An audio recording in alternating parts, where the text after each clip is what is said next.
স্থিসংগীৰ সংগ নৰক যাইবাৰ সাধু সমস্তৰ সমস্ততে সমচিত্ত সবালো প্ৰভিদ ক্ৰোধ নোপোজে কি শীত।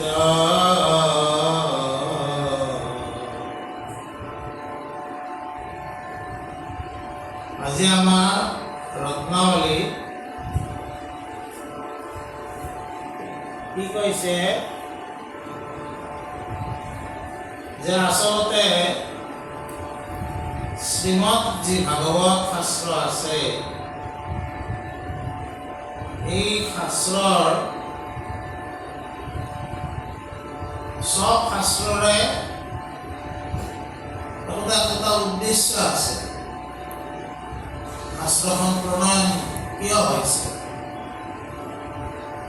ভাগৱত শাস্ত্ৰ ব্যাসৰ দ্বাৰা এইকাৰণে ৰচনা হৈছে যাতে পৃথিৱীৰ লোকৰ মাজত ভক্তিৰ যিটো ভগৱতী পন্থ এই পন্থ মুকলি হৈ যায়। আৰু ভাগৱত শাস্ত্ৰৰ সাৰ কথা কি হৈছে? সৎসংগ। ভগৱতী পন্থত সৎসংগ গুৰুত্ব যথেষ্ট বেছি।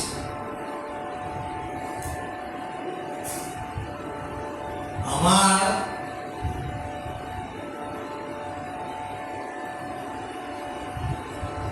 নামনি অসমৰ এটা ভাষা কোৱা হয়, শুৱালকুছিতো আছে, ৰামদিয়া ইত্যাদি বা আমাৰ বাইহাটা চাৰিআলি এইবিলাক জেগাতো আছে। সসং বুলি কয়। আচলতে সসং শব্দটো অপ্ৰভংশ, সৎসংগৰ পৰা সসং হৈছে। আমি কওঁতে কওঁতে সৎসংগটো যাই পেলাই কিহত পৰিছে? সসং। আমাৰ শুৱালকুছি নাট্টাদলতে আছে।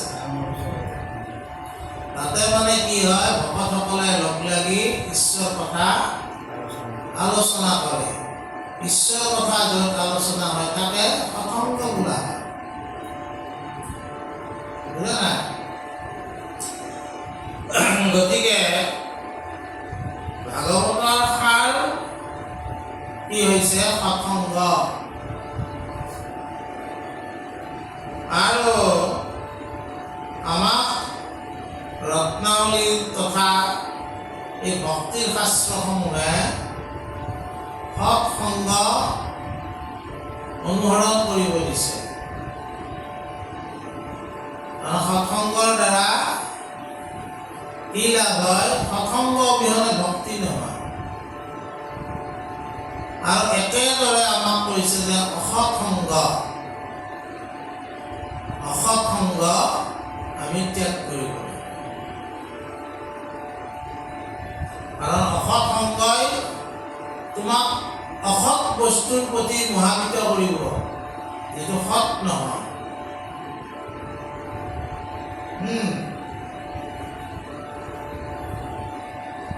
সৎ কি হৈছে? ত্ৰিকালে অবাদিত্য লক্ষণম সৎ।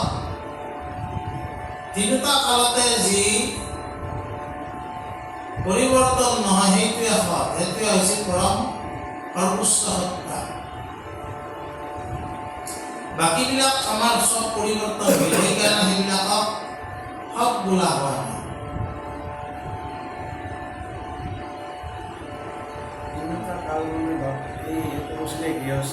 নহয়, বৰ্তমান ভৱিষ্যত আৰু অতীতকাল। অতীতত যিটো আছিল বৰ্তমানো সেইটো আছে আৰু ভৱিষ্যতে সেইটোৱে থাকিব। সেইটো হ'ল সৰ্বোচ্চ সত্তা, সেইটোৱে সৎ। ত্ৰিকালে অবাদিত্য লক্ষণম সৎ।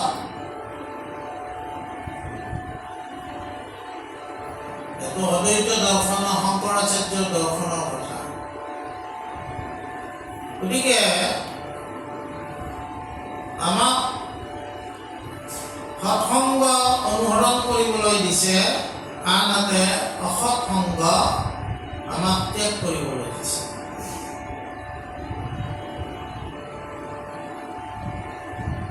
বুজা? মনুষ্য জীৱনত যেহেতু ঈশ্বৰে বিবেক দিছে, এই বিবেকৰ দ্বাৰা পৰম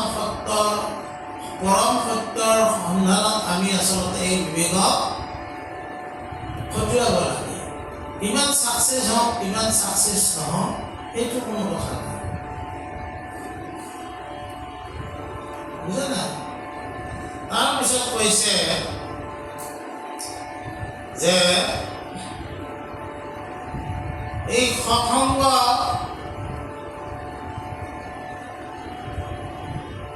পৰিচয় আমি কেনেকৈ পাওঁ? সৎসংগৰ পৰিচয় আমি কেনেকৈ পাওঁ? ইয়াত ঋষভৰ কথা কৈছে। ঋষভ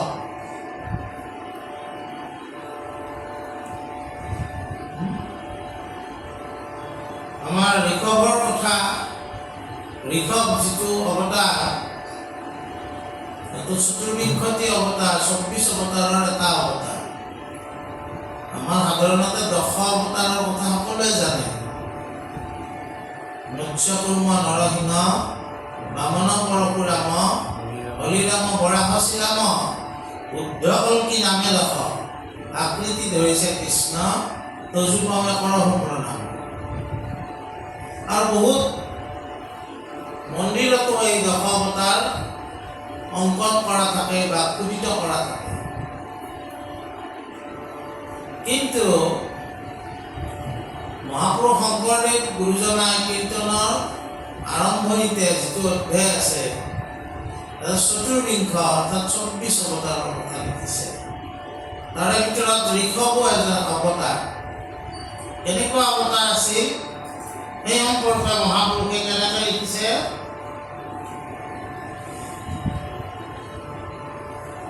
এৰাম স্বয়ং ভূমা মনুৰা দিনত তুমি হৰি, বিতুতি জগত শিলা ৰক্ষা কৰি, পুত্ৰ ভৈলা নাভিত নাভিৰ ঋষভ নামে তুমি, জড় যুগ সূৰ্য ধৰি পৰ্যতিলা ভূমি, পৰম জ্ঞানৰ পথ দেখাৱা আপুনি, পৰম পদক পাৱে যাক জানি শুনি। এই 24টা ঋষভৰ কথা কৈছে কি? স্বয়ংভুৱ মনুৰ দিনতে এই তাৰমানে কি আমাৰ মনুৰ পিছত প্ৰিয়ব্ৰত, তাৰপিছত আগ্নিদ্ৰ, তাৰপিছত আছে কি নাভি। এই নাভি মেৰু দেৱীক তেওঁ বিয়া কৰাইছিল। বহুত দিন সন্তান তেওঁলোকৰ নাছিল। যজ্ঞ এটা অৱতাৰ যজ্ঞ কৰিছিল আৰু তাতে তেওঁলোকে ঈশ্বৰক সন্তান ৰূপে লাভ কৰিছিল। সেইকাৰণে ঋষভ দেৱৰ ঈশ্বৰৰ চৰণত পঞ্চচিহ্ন থাকে। ধ্বজ, বজ, পংকজ, অংকুশ আৰু জব, এই পঞ্চচিহ্ন ঈশ্বৰৰ চৰণত থাকে। এই ঋষভৰো সৰুতে যেতিয়া কেঁচুৱা কালতে এই পঞ্চচিহ্ন দেখা পাইছিল। যেহেতু ঈশ্বৰৰ চৰণত এই পঞ্চচিহ্ন থাকে, সকলো মানুহে ঋষভকে সেৱা পূজা কৰা হ'ল।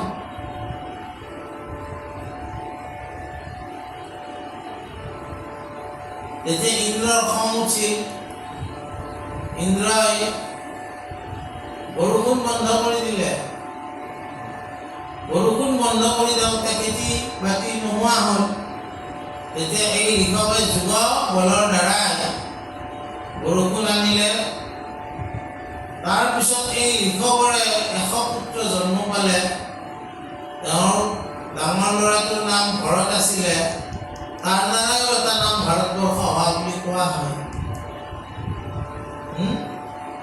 9জন সিদ্ধ হ'ল, 81জন ব্ৰাহ্মণ হ'ল, আৰু 9জন কি হ'ল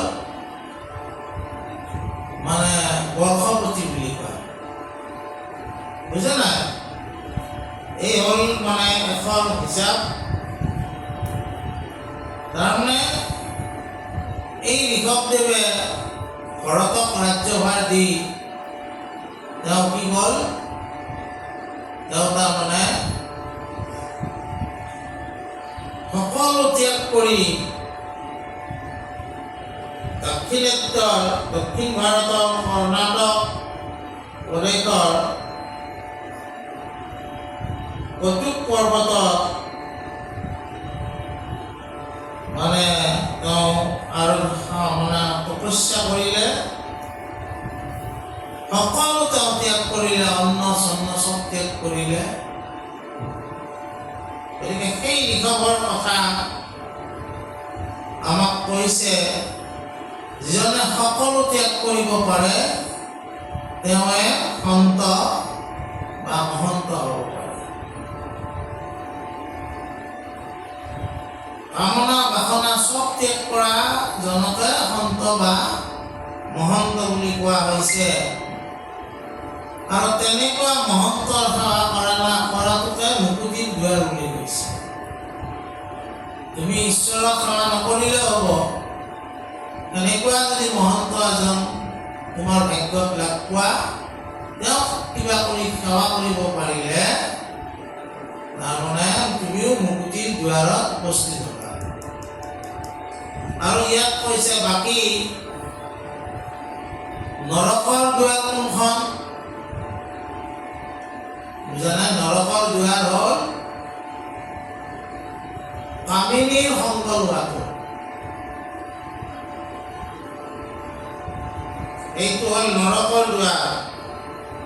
তাৰপিছত কোৱা হৈছে কি যে সাধু সমস্তৰ কেনেকুৱা, তেওঁলোকৰ চিত্ত কেনেকুৱা, তেওঁলোকে সকলোকে সমদৃষ্টিৰে জ্ঞান কৰে বুলি কৈছে। ব্ৰাহ্মণ চণ্ডালৰ নিবিচাৰি কুল দাতা চূড়ান্তজনক দৃষ্টি ৰাখে। দাতাজনক যিটো দৃষ্টি চাব, চোৰকো সেইটো দৃষ্টি দিয়ে তেওঁ চাব। তেওঁ দাতা আৰু চোৰৰ মাজত পাৰ্থক্য নকৰে, ব্ৰাহ্মণ চণ্ডালৰ মাজত পাৰ্থক্য নকৰে, নিজ সাধুৰ মাজত পাৰ্থক্য নকৰে। সকলো কাৰণে তেওঁৰ চিত্ত সম হৈ থাকে। আৰু কি হয়, এৰাম কুম্ভীৰ হিত শান্ত মতি অতিশয়, কদাচিতো সাধু সদাচাৰণ লংঘয়, মুদেকে কুবিদ্য ভাৰ মাত্ৰ প্ৰয়োজন, কদাচিতো বিষয় সুকত নাহি মন, পুত্ৰ দ্বাৰা ধনজন সমৃদ্ধি সহিত, যেন গৃহ সম্পত্তিটো নাহি স্নেহ চিত, দেহ মাত্ৰ প্ৰৱৰ্তয় জীৱ উপায়ী, তাত পৰে শংকৰ অধিক স্পৃহা নাই। ইয়াতে কি ক'লে, সাগৰত ঢৌ, উৰ্মি মানে ঢৌ, সাগৰৰ ঢৌৱে সাগৰটোক কি অশান্ত কৰি ৰাখে।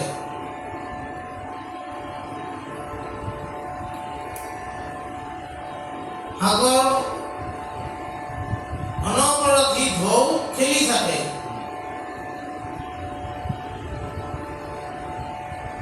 মনুষ্য কাৰণে মনুষ্যই যিখন সাগৰত চলি আছে, ভৱসাগৰত, তাতেও ঢৌ আছে। সেই ঢৌ 6 প্ৰকাৰৰ। কাম, ক্ৰোধ, লোভ, মোহ, মদ, মাৎসৰ্য। বুজা না?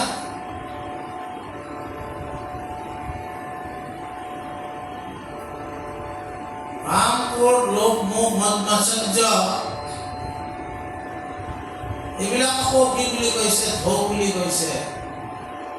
এই ঢৌবিলাকো আমাৰ মনত খলকনি লগাই থাকে আৰু সেইকাৰণে কি কৈছে?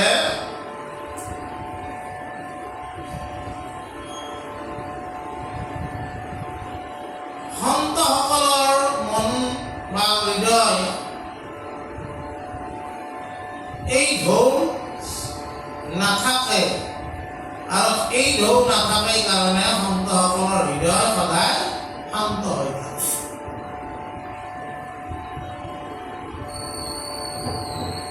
আৰু কি কৈছে? কোনো পৰিস্থিতিতে তেওঁলোকে সদাচাৰ যিটো সৎ আচাৰ তেওঁলোকে লংঘন নকৰে।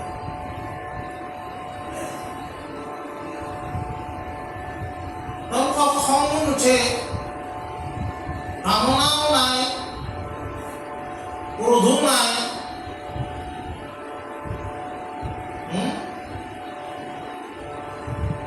লোভো নাই, অহংকাৰো নাই, ঈৰ্ষাও নাই। কামনা, লোভ, ক্ৰোধ আৰু ঈৰ্ষা, অহংকাৰ এই সমস্তই আমাক এই ভৱসাগৰত ঢৌত এক ঢৌ ওপৰ এক ঢৌ তল কৰি থাকে।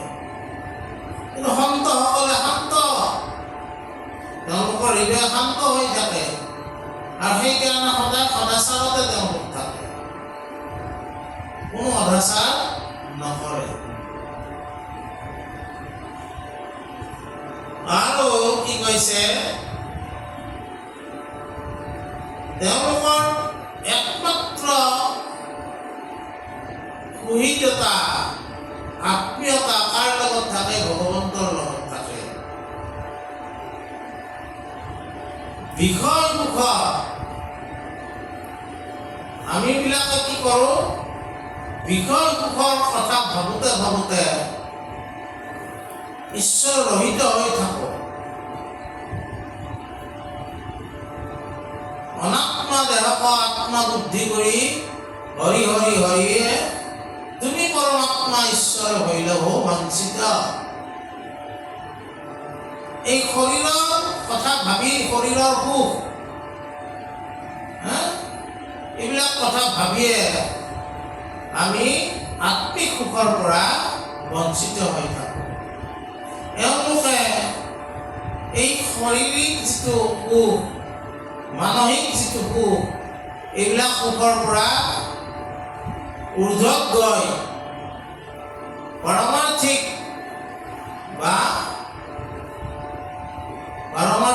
সুখ বা আধ্যাত্মিক সুখত এওঁলোক নিমজ্জিত হৈ থাকিব পাৰে। এইবিলাক সন্তৰ কথা কৈছে। আৰু কি কৈছে?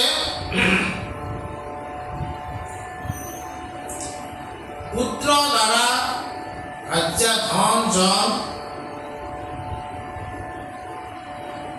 এই সমস্ত সম্পত্তি, অশাশ্বত সম্পত্তিৰ প্ৰতি তেওঁলোকৰ কোনো স্পৃহা নাথাকে।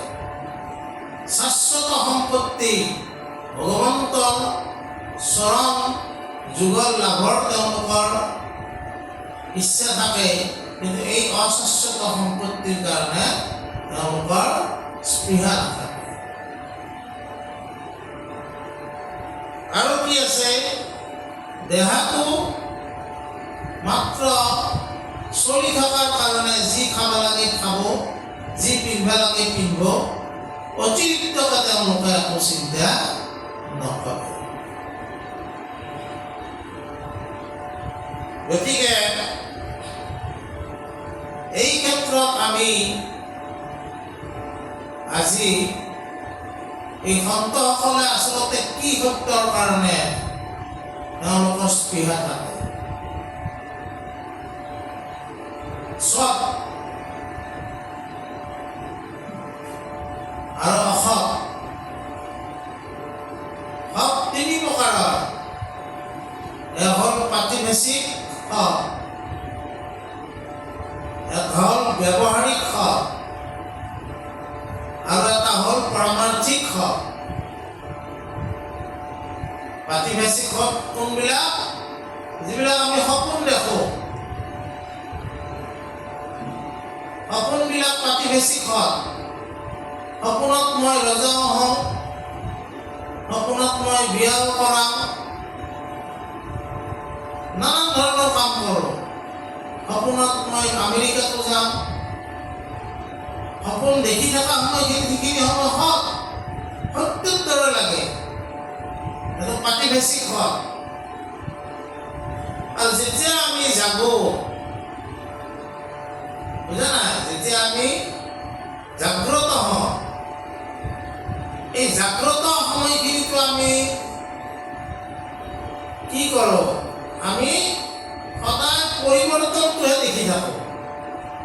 মই কেঁচুৱা আছিলোঁ, কেঁচুৱাৰ পৰা বাল্যকাল পালোঁ, বাল্যকালৰ পৰা কৈশোৰ পালোঁ, কৈশোৰৰ পৰা মই গৃহস্থী জীৱন আৰম্ভ কৰিলোঁ। তাৰপিছত মই লাহে লাহে বুঢ়া হৈ গ'লোঁ, আৰু একদিন মোৰ মৃত্যু হ'ল। জীৱনটো এটা পৰিৱৰ্তন, যিটো পৰিৱৰ্তন সি সৎ হ'ব নোৱাৰে। এই ক্ষেত্ৰত এটা সাধু কথাৰ আমি আশ্ৰয় লওঁ। এই সাধু কথা জনক ৰজাৰ কথা কওঁ। জনক ৰজা ক'ৰ ৰজা আছিল? মিথিলাৰ। সেইকাৰণে সীতাৰ এটা নাম কি? জানকী। মিথিলাৰ ৰজা জনকৰ জীয়ৰী আছিল কাৰণে তেওঁৰ এটা নাম জানকী। শাস্ত্ৰকাৰসকলে ক'ব খুজিছে যে জনক আচলতে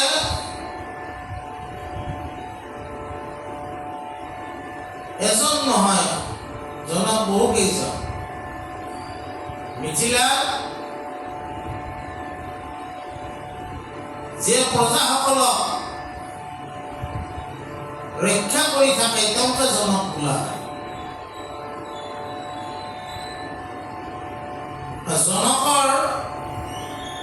জনকক পৰম বৈষ্ণৱ বুলি কোৱা হৈছে।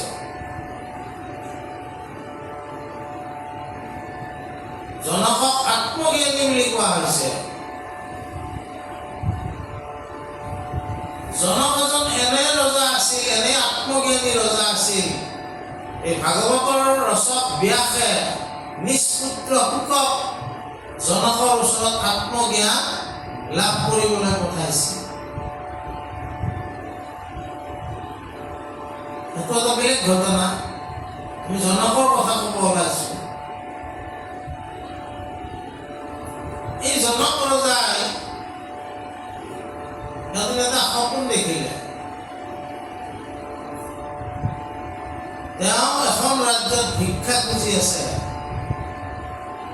এই ৰাজ্যৰ নগৰৰ লোকসকলে তেওঁক ককৰ্থনা কৰিছে। তুমি আমাৰ ৰাজ্যত কিয় ভিক্ষা খুজিছা? আমাৰ ৰাজ্যত ভিক্ষা কোনেও নিদিয়ে। আমাৰ ৰাজ্যত ভিক্ষাৰী নাই।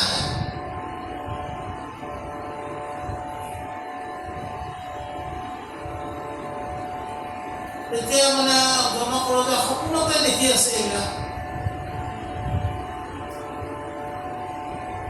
তেওঁতো বৰ ভোক লাগিছে। নগৰীয়াসকলে কৈছে যে আমাৰ ৰাজ্যত এইটো নচলে, আমাৰ ইয়াত ভিক্ষা দিয়া নহয়। তাৰপিছত তেওঁ নদীৰ ঘাটত, আগতে নদীৰ ঘাটবিলাকত যিমানবিলাক ব্যৱসায়ী ডাঙৰ ডাঙৰ লোক চব নদীৰ ঘাটত থাকে আৰু নাও দি অহা যোৱা কৰিছিল। তাৰপিছত কি হ'ল, বিশেষ এজনী মহিলাক দেখা পালে তেওঁ গাৰ্ড দি পেলাই সৈন্যসকলে লৈ আহি আছে। তেওঁ সেইজনীক সেৱা কৰি ক'লে, এইবিলাক সপোনতে, যে মই বহুত দিন একো খোৱা নাই, মোক ভিক্ষা দিব লাগে। সেই মহিলাজনীয়ে ক'লে, তই নগৰৰ প্ৰতিষ্ঠাকে ধ্বংস কৰিব ওলাইছে, যদি একো খোৱা নাই যোৱা, আমাৰ বিশেষ স্থান আছে য'ত ভোকাতুৰক অন্ন দিয়া হয়। এই অন্ন দিয়া স্থানলৈ তুমি গৈ যোৱা, তুমি যোৱা আৰু তাতে অন্ন তুমি লাভ কৰিবা আৰু সেইবিলাক খাই তোমাৰ ভোকটো নিবাৰণ কৰা। কিন্তু আমাৰ ইয়াত ভিক্ষা দিয়া নহয়। জনক গ'ল তাকে নেকি হাতত এনেকৈ পাতিলে, তাতে ৰাজ বিষয়া আছে, কৈছে হাতত নিদি পাত্ৰ লৈ আহা। ক'ৰ পৰা পাত্ৰ আহিব, তাৰ পাত্ৰই নাই। তাড়াতাড়ি তাৰমানে তেওঁ কি কৰিলে, এজন কমাৰৰ ওচৰলৈ গ'ল। কমাৰ যিয়ে এই মাটিৰ পাত্ৰ বনায়, বোলে মোক এটা পাত্ৰ দিয়া, লোৱা। এইবুলি আহিব খোজোতে ক'লে, পইচা নো, মই পইচা নাই, পাত্ৰটো দিয়া। পইচা নহ'লে মই কিয় দিম? তাৰপিছত উপায় নাপায় এই কমাৰৰ ওচৰতে কিছুমান ভাঙা ভাঙা মালাই তালাই থাকেই নহয়, তাৰে এক টুকুৰ ভাঙা হৈ যায়।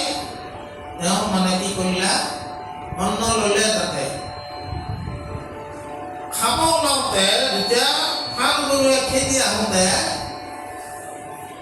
সপোনটো ভাঙি গ'ল। জনক ৰজাই বোলে, মই এইটো কি সপোন দেখিলোঁ?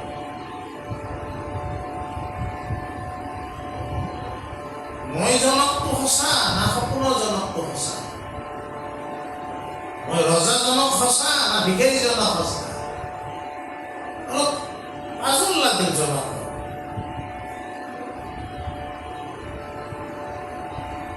তেতিয়া অষ্টবক্ৰ মহান ঋষি, বুজা নাই, অৰুণ ঋষিৰ পুত্ৰ, উদ্দালক ঋষিৰ নাতি,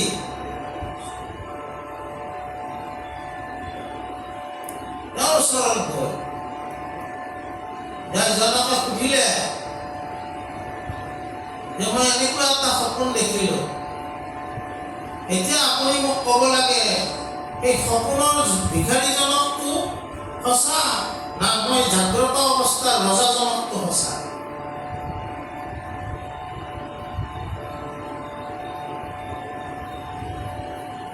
তেতিয়া অষ্টাবক্ৰই ক'লে, তুমি ক'ত জাগি আছা? তুমি এতিয়াও জাগ্ৰত অৱস্থাত নাই। যিটো সপোন দেখিছিলা সেইটো পাতিভেচি সত্য। আৰু এই যে জাগ্ৰত বুলি কৈছা, ক'ত জাগ্ৰত? তুমি পৰিৱৰ্তনশীল, জগত পৰিৱৰ্তনশীল। সেইকাৰণে শংকৰাচাৰ্যই জগত মিথ্যা ব্ৰহ্মসত্য বুলি কৈছে। তাৰমানে যেতিয়া আমি সাৰ পাওঁ তেতিয়া পাতিভেচি সত্যটো মিছা হৈ যায়, আৰু যেতিয়া আমি পাৰমাৰ্থিক সত্যৰ লগত যুক্ত হওঁ তেতিয়া এই ব্যৱহাৰিক সত্যটো মিছা হৈ যায়। এই ব্যৱহাৰিক সত্যতে কি কি আছে? এই উৰ্মিবিলাক, ছয় উৰ্মি চববিলাক সোমাই আছে। যেতিয়া পাৰমাৰ্থিক সত্যৰ লগত যুক্ত হ'ব এই ব্যৱহাৰিক সত্যটো মিছা হৈ যায়। কথাটো বুজি পাইছে? গতিকে সন্তসকলৰ পাতিভেচিক বা ব্যৱহাৰিক সত্যৰ লগত কোনো সম্পৰ্ক নাই। তেওঁলোকৰ মাত্ৰ ক'ত থাকে সম্পৰ্ক? পাৰমাৰ্থিক সত্য। তেওঁলোকে ক'ত গুৰুত্ব দিয়ে? ত্ৰিকালে অবাদিত্য লক্ষণম সৎ। প্ৰতিটো কালতে যিটো অপৰিৱৰ্তন হৈ থাকে এই সৰ্বোচ্চ সত্তাৰ লগত তেওঁলোক জড়িত থাকে। বুজা নাই? তাৰপিছত কি কৈছে, ভৰত মুখ কৰি শুনা পুত্ৰ গণ, কহো তোমাৰ হাত মই স্বৰূপ বচন, মৃত্যুৰ মুখত পৰি আছে যিটো নৰ, ভকতিৰ উপদেশ দিয়া মাধৱৰ, নকৰে মেলাই বেঘোৰ সংসাৰ সংকটে, গুৰু আদি একো তাত সম্বন্ধ নঘটে, কেন মতে গুৰু সিটো উইদ কি ঘৰ, কেন মতে পিতৃ মাতৃ ভৈল সিটো নৰ, ৰক্ষা কৰ্তা অধিকাৰী ভৈল কেন ধৰি, কৃষকল পূজা দেৱ নাম ধৰি, সিও কেনে গুৰু আদি বোলে তাৰ সম্ভাক, জাত হন্তে নপাৰে মৃত্যুক এৰিবাক, সিও গুৰু আদি কৰি নাম নধৰুক, মৃত্যু এৰুৱাইবে নপাৰয় সিটো লোক, মিৰাম তাংকে ধৰিব লাগে সম্বন্ধ নিশেষ, যিটো জনে জন্ত ভকতিৰ উপদেশ, দিলো তোমাক মই ইটো মহাদান, ঋষভৰে দেৱৰ বাক্য শৈলোৱে সিমান। তাৰমানে কৈছে কি, এই আমি ঋষভৰ কথা কৈছো, ইয়াৰ 100 পুত্ৰ, ভৰতকে প্ৰমুখ কৰি এই 100 পুত্ৰক তেওঁ উপদেশ কৰিছে যে মৃত্যুৰ মুখত যিসকল লোক পৰি আছে, আচলতে আমি চবেই মৃত্যুমুখী। জন্ম যুগ ন যুগ্ম, জন্মিয়ে ন মানে গতিকক লাগি মৃত্যুক লাগি, সেইকাৰণে আমি চব মৃত্যুমুখী জীৱ। এই মৃত্যুমুখী জীৱবিলাকক ভকতিৰ উপদেশ দিব দিছে। ভক্তিয়ে মৃত্যুৰ পৰা তোমাক তৰণ কৰিব পাৰে।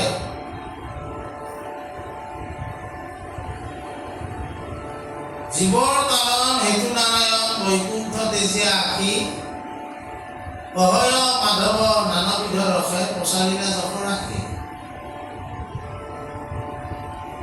এই ভক্তি ধৰ্ম ভগৱন্তই কিয় দিছে? জীৱসকলক তৰণ কৰাৰ নিমিত্তে। এই ভক্তি ধৰ্ম আচৰণ কৰিয়ে পৰীক্ষিতে তৰণৰ পথ পাই গৈছে। তাৰপিছত কৈছে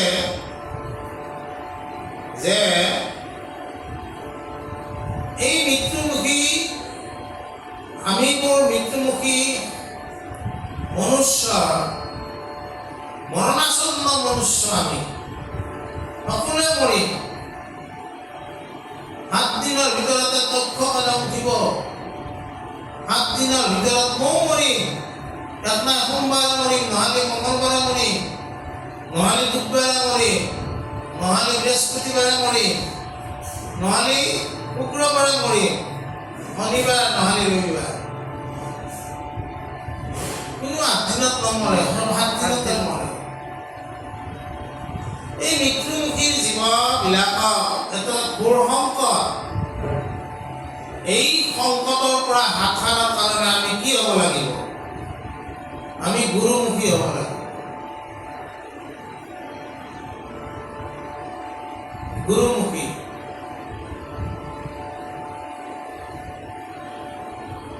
গুৰু সম্পৰ্কে, গুৰু শব্দটোৰ অৰ্থ কি? গু শব্দৰ অৰ্থ হ'ল আন্ধাৰ, গু শব্দৰ অৰ্থ হ'ল দূৰ কৰা। যিয়ে আন্ধাৰ দূৰ কৰে তেওঁৱে গুৰু। গুৰুক যথেষ্ট মাহাত্ম্য দিয়া হৈছে ভাৰতীয় সভ্যতা।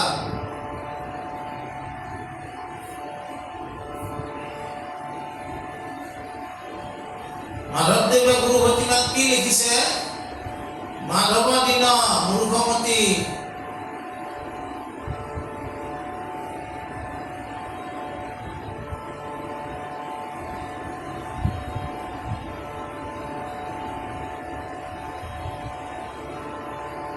কি কৈছে বিনে গুৰু চৰণে ভকতি ৰকতি মুকুতি কবহু না হৈ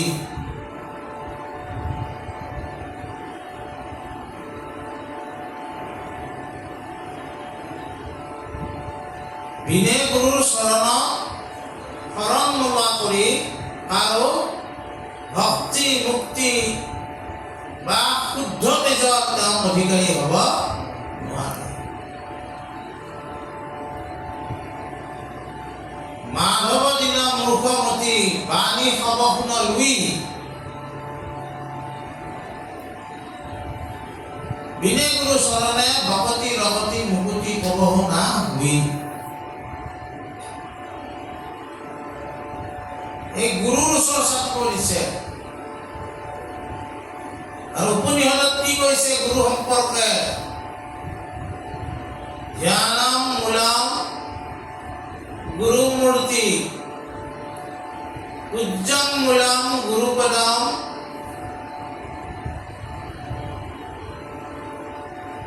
মন্তম মূলম গুৰুবাক্যম মুখ্যম মূলম গুৰুকৃপা। আমাক গুৰুকে ধ্যান কৰিব দিছে, গুৰুৰ পদতে আমাক সেৱা কৰিব দিছে, গুৰুৰ বাক্যকে মূল মন্ত্ৰ বুলি ল'ব দিছে আৰু গুৰুৰ কৃপা হ'লে তুমি মুখ্য লাভ কৰিবা বুলি কৈছে।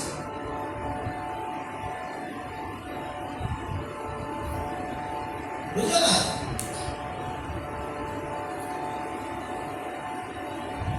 অলপ সময় লৈছোঁ, অলপ 5 মিনিট 10 মিনিট কথাটো আমি প্ৰসংগটো শেষ কৰিব লাগিব। কি হৈছে এই গুৰু সম্পৰ্কে আমাৰ বৰপেটা 3 ৰাজ্যৰ বন্দনীয় স্থানৰ প্ৰথম সত্ৰাধিকাৰ মথুৰাদাস বুঢ়া এটা পুৰুষে তাৰাই 80 বছৰত ধৰ্ম লৈছিল মাধৱদেৱৰ পৰা। নাৰায়ণ দাস ঠাকুৰ এটা গাঁও মন্থৈ গাঁও পূজা গাইছে, নিবি নৱ সিদ্ধ সংবাদৰ পদ গাই আছে।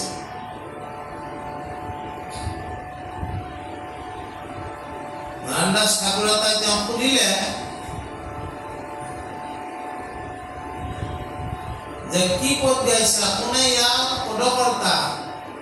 তেওঁ ক'লে আমিতো ইমান নাজানো। অজনৰ ওচৰত সজ্জন ওলাইছে, লোকৰ লুণ্ঠন খায়। নাজানা মানুহবিলাকৰ আগত জানা দেখাইছে বেলেগৰ বস্তু লয়। এই বুলি কওঁতে বুঢ়া এটাই বিশিষ্ট গুৰু কাক ক'লে বুজাই দিয়া।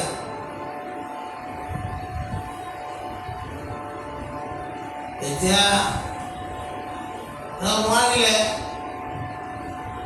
নোৱাৰাৰ কাৰণে তেওঁৰ যিটো গুৰু আছিল তেওঁৰ নাম হৰি মিশ্ৰ। হৰি মিশ্ৰৰ ওচৰত গ'ল, তেওঁ ভাঙি ক'ব নোৱাৰিলে।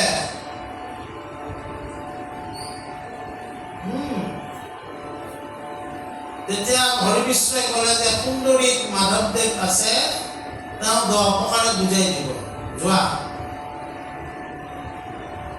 এইবুলি মাধৱদেৱৰ ওচৰত গ'ল, 18 জন পালি লগত লৈ তেওঁ তেতিয়া গেৰুৱা বসন পিন্ধি আছে, খঞ্জৰি তাল চাল চব লৈ গৈছে। মাধৱদেৱে বোলে এইবিলাক কোন আহিছে? তেওঁলোকক ধুনীয়াকে আদৰ কৰি মাতি নিলে, উদ্দেশ্য সুধিলে। তেতিয়া মথুৰাদাস বুঢ়া এটাই বিশিষ্ট গুৰু কাক বোলে জানিব বিচাৰে। তেতিয়া মাধৱদেৱে কি কৈছে, এৰাম জানন্ত শাস্ত্ৰৰ তত্ত্ব কৃষ্ণৰ ভকত, এই গুৰু উপদেশ দিবাক শকত, গুৰু কেনে হ'ব লাগিব শাস্ত্ৰৰ তত্ত্বও তেওঁ জানিব লাগিব তত্ত্ব জানি তেওঁ ভকতো হ'ব লাগিব তেনেকুৱা কিন্তু বেদজ্ঞ হয় যদি তেওঁ ঈশ্বৰৰ ভকত নহয় তেনেহ'লে সেইজন গুৰু হোৱাৰ যোগ্যতা নাই ভক্তিভেদে সেইজনক গুৰু নোবোলে তেওঁ ভকতো হ'ব লাগিব শাস্ত্ৰজ্ঞও হ'ব লাগিব যদ্যপি ভকত হন্ত মুহন্ত পণ্ডিত ঈশ্বৰ সংশয় যিটো নকৰে খণ্ডিত ভকত হ'ব পাৰে কিন্তু তেওঁ যদি শাস্ত্ৰজ্ঞ নহয় তেওঁ ঈশ্বৰক কি কৰিব নোৱাৰিব সংশয়বিলাক খণ্ডন কৰিব নোৱাৰিব গুৰুৰ ওচৰত সদায় ঈশ্বৰ খুচুৰি খুচুৰি জ্ঞান ল'ব যাব গতিকে এই ঈশ্বৰ সংশয়বিলাক তেওঁ দূৰ কৰিব পাৰিব লাগিব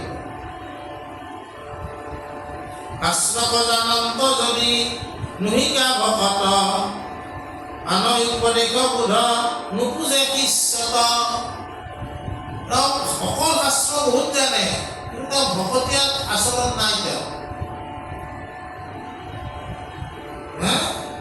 গতিকে কি হৈছে তেনেকুৱা শাস্ত্ৰজ্ঞই যদি ঈশ্বৰক কিবা জ্ঞান দিব খোজে ঈশ্বৰে সেই জ্ঞান আহৰণ কৰিব নোৱাৰে কাৰণ আচৰণটো তেওঁ কৰা নাই প্ৰথম মই আমাৰ হজৰত মহম্মদৰ যিটো ঘটনা মিঠাই খোৱাৰ কাৰণে যে এটা আইতাই লৈ গৈছিল যে এই ল'ৰাটো সদায় বৰ মিঠাই খুচি থাকে হজৰত মানে 10 দিন পিছত লৈ আহিব প্ৰথমে হজৰত মহম্মদে নিজেও মিঠাই খোৱাটো বাদ দিছিল তাৰপিছতহে উপদেশ দিছিল শাস্ত্ৰজ্ঞ আৰু ভকত হ'লে তেওঁৰ উপদেশটো শিষ্যজনে গ্ৰহণ কৰিব নহ'লে নকৰে মাধৱদেৱে বুজাই দিলে আৰু কি কৈছে মোহ মায়া ৰাগ মদম লকাম দণ্ড দেশয় আদি ভাৱ যিগুৰু জনত ইহব নাথাকে প্ৰণামো কাহান পাৱ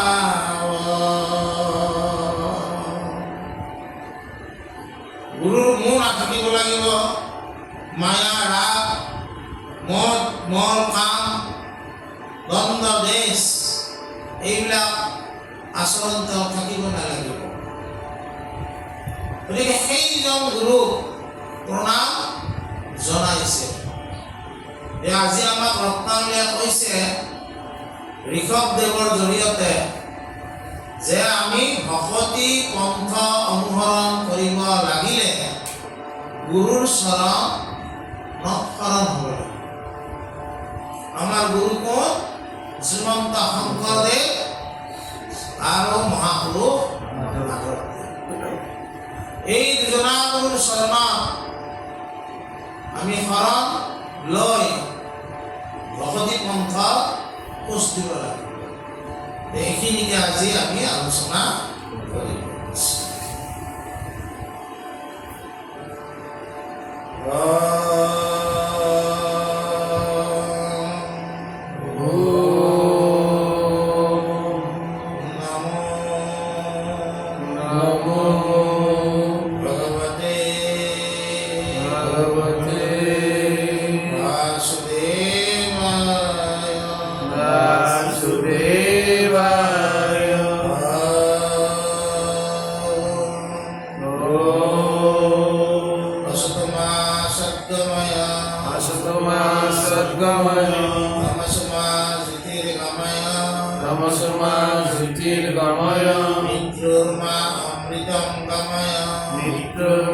অমৃতম গময় শান্তি শান্তি শান্তি শান্তি শান্তি শান্তি কৃষ্ণ